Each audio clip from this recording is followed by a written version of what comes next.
Perfect din talaga to sa mga backdrop design na ginagawa natin mga idol. Isa sa nagustuhan ko rito mga lods is meron siyang remote.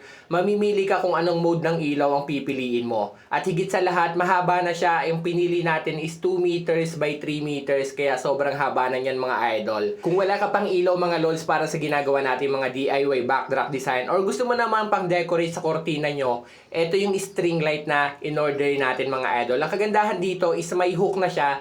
Kaya isasabit nyo na lang yan mga idol.